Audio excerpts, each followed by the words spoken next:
السلام علیکم ورحمۃ اللہ وبرکاتہ۔ اعوذ باللہ من الشیطان الرجیم، بسم اللہ الرحمن الرحیم۔ رب اشرح لی صدری ویسر لی امری واحلل عقدۃ من لسانی یفقہوا قولی، رب زدنی علما۔ آج جو مجھے آپ سے ایک بات کرنی ہے وہ کافی ٹائم بعد ہم دوبارہ سے ایسے ہم قرآن کی ایک آیت کو لے کے یا حدیث کو لے کے جو ہم بات کرتے تھے، ہم دوبارہ کافی ٹائم بعد جو ہے حاضر ہوئے۔ اور آج جو مجھے بات کرنی ہے وہ پارہ نمبر 30 یعنی اما پارہ اور سورہ عادیات کی جو اسٹارٹ کی جو ورسز ہیں، یعنی کہ اسٹارٹ کی جو قرآن کی آیت کی جو تفسیر ہے وہ اتنی جب اس کو پڑھا، اس کو سمجھا سنا، جو اس کی تفسیر ہے اللہ نے مطلب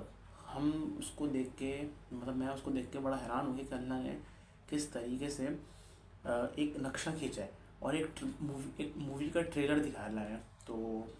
پہلی آیت ہے والعادیات ضبحا، کہ اللہ اس میں قسم کھا رہا ہے، اور قسم بھی کس کی کھا رہا ہے کہ ہانپتے ہوئے گھوڑوں کی قسم، یعنی وہ گھوڑے جو ہانپتے ہوئے میدان جنگ میں کود گئے، یعنی وہ گھوڑے جو ہانپتے ہوئے جا رہے ہیں میدان جنگ کی طرف، اپنے کمر پہ مالک کو اپنی کمر پہ مالک کو بٹھا کے ہانپتے ہوئے جا رہے ہیں۔ اور آگے کیا فرمایا فالموریات قدحا، پھر ٹاپ مار کر آگ جھاڑنے والوں کی قسم، یعنی جو ان کے نیچے جو ان کے ہارس شو ہوتے ہیں جو لوہے کے ہوتے ہیں بیسیکلی، تو جب وہ زمین پہ لگتے ہیں تو اس میں جو چنگاری نکلتی ہے، تو قدحا یعنی اس چنگاری کو یہاں پہ اللہ کہہ رہا ہے کہ اس چنگاری کی قسم اللہ نے کھائی ہے کہ جب وہ گھوڑے ہانپتے ہوئے بھاگ رہے ہیں اور جب وہ زمین پر ان کے پاؤں ٹکرا رہے ہیں تو وہ چنگاری جو نکل رہی ہے، اللہ اس کی قسم کھا رہا ہے کہ اب بتا رہا ہے کہ میں اس کی قسم کھا کے بتانا چاہ رہا ہوں، کیا بتانا چاہ رہا ہوں دیکھتے ہیں۔ فالمغیرات صبحا، فالمغیرات صبحا، پھر صبح کے وقت دھاوا بھولنے والوں کی قسم، یعنی کہہ رہے ہیں کہ صبح کے وقت، جب صبح یعنی جو فجر کے بعد کا جو ٹائم ہوتا ہے، جب جو اشراق سے پہلے کا ٹائم ہوتا ہے، یعنی کہ جب اس وقت سورج نکل رہا ہوتا ہے، تو اللہ تعالیٰ کہ اس وقت جو ہے یہ گھوڑے نکل گئے، یعنی گھوڑے میدان جنگ کے اندر کود گئے اور اپنی کمر پہ مالک کو بٹھا کے ہانپتے ہوئے جا رہے ہیں، اور ایسے جا رہے ہیں، ایسے بھاگ رہے ہیں کہ ان کے جو ہارس شوز جو ہیں، یعنی کہ جو ان کے پاؤں ہیں اس میں سے چنگاریاں نکل رہی ہیں۔ اور آگے فرما رہا ہے اللہ تعالیٰ فَأَثَرْنَ بِهِ نَقْعًا، بس اس وقت گرد و غبار اڑاتے ہیں، فَوَسَطْنَ بِهِ جَمْعًا، پھر اسی کے ساتھ فوجوں کے درمیان گھس جاتے ہیں۔ یعنی اللہ کہہ رہا ہے کہ اتنی تیزی سے بھاگ رہے ہیں، اتنی تیزی سے بھاگ رہے ہیں کہ وہ مٹی اڑ رہی ہے اور ایک دھول اڑ رہی ہے، اور ایک وہ بھی سوچیں کہ جو گھوڑا ہے کہ وہ بھاگ رہا ہے اور اس کی چنگاری نکل رہی ہے اور صبح کا منظر ہے اور میدان جنگ کے اندر اپنے مالک کو بٹھا کے وہ کود گیا، جیسے ہم نے وہ ارطغرل عثمان کے اندر دیکھا، اس طریقے کا ایک اللہ نے یہاں پہ جو ہے سما کریٹ کیا، ایک ٹریلر دکھایا مووی کا۔ اور پھر کہہ رہے ہیں کہ وہ میدان جنگ کے اندر قافلے کے اندر سامنے دشمن کے لشکر کے اندر گھس گیا۔ آپ ذرا سوچیں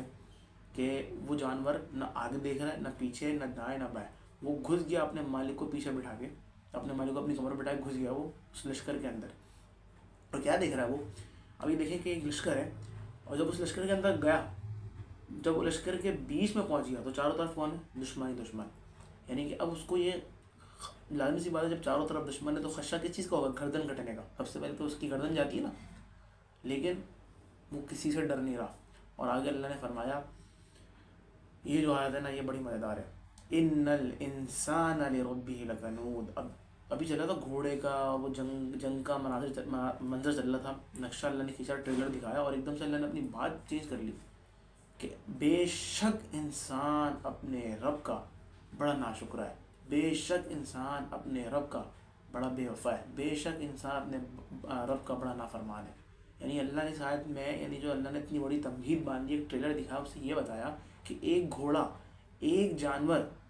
اپنے مالک کو پیٹھ پہ یعنی اپنی کمر پہ بٹھا کے میدان جنگ کے اندر گھس گیا، کسی چیز کا اس نے اپنی جان کا اس نے اپنی حفاظت کا، اپنی جان کا خیال کیے بغیر، اپنے مالک کو بٹھائے بغیر، اپنے مالک کو بٹھا کے وہ میدان جنگ کے اندر گھس گیا۔ صرف اس کو کیوں گھسا؟ کہ اس کے مالک کا حکم تھا۔ اور آگے اللہ کہہ رہا ہے کہ ایک جانور جو اپنے مالک کی، جو اپنی پرواہ کیے بغیر اپنے مالک کا حکم مانتا ہے، مالک کا حکم مانتا ہے، اور اللہ کہہ رہا ہے کہ بے شک انسان اپنے رب کا بڑا نافرمان ہے، یعنی انسان اپنے رب کا نہیں کہنا مانتا، اور انسان اپنے رب کا بے وفا ہے۔ یعنی ایک جانور ہم سے زیادہ اچھا، اللہ نے یہاں تشبیہ دی انسان کو، یا انسان یہاں جو ہے اللہ نے ایک جانور سے تشبیہ دیتے ہوئے ہمیں کہا کہ انسان جو ہے نا وہ اپنے رب کا بڑا ناشکر ہے۔ یہ جو چھوٹی سی آیت ہے نا، اس آیت میں ہمیں ایک چیز یہ سمجھ میں آتی ہے کہ اللہ نے ایک گھوڑا یعنی کہ جو اپنے مالک کو بٹھا کے گھس گیا نا جنگ کے اندر، تو اس کو اپنی پرواہ نہیں، اس کو مالک کے حکم کا وہ ہے کہ جو میرے مالک نے مجھے حکم دیا تھا مجھے اس کو کچھ بھی کر کے کرنا ہے، لیکن آج مسلمان اپنے مالک کو بھول بیٹھا ہے، آج مسلمان اپنے مالک کو بھول بیٹھا۔ تو یہ آیت اتنی پیاری ہے اور اتنی خوبصورت ہے، میں نے کہا میں آپ کے سامنے پیش کروں، مجھے اچھی لگی۔ تو اس کے ساتھ ساتھ ہم کچھ نئی نئی آیتیں، مطلب نئی نئی جو ہم اس کے اندر جو اس کی انٹرپریٹیشن ہے وہ لا کے آپ کو سامنے رکھتے رہیں گے، کیونکہ جب ہم اس کو ترجمے سے پڑھتے ہیں قرآن کو تو ہمارے سامنے نئی نئی چیزیں آیتیں نکل کے آتی ہیں کہ اللہ قرآن میں کس آیت کو کس وے میں بتا رہا ہے اور اس کا مقصد کیا ہے اور اس کی انٹرپریٹیشن کیا ہے۔ تو انشاءاللہ میری یہی ترتیب ہوگی، کیونکہ مصروفیات کی وجہ سے تھوڑا سا ویڈیوز جو ہیں وہ اس پہ کم بنا پاتا ہوں۔ انشاءاللہ ہم وقتاً فوقتاً حدیث پہ ہی بات کریں گے، قرآن کی آیت پہ ہی بات کریں گے، اور بس باقی انڈیا ایک بات ہی بولوں گا کہ بھائی اپنے ملک کے لیے دعا کریں، اور سب سے زیادہ بھی فلسطین کے لیے دعا کریں، اور اللہ تعالیٰ ہم سے وہ کام لے جو کام اللہ ہم سے لینا چاہتا ہے۔ جزاکم اللہ خیر۔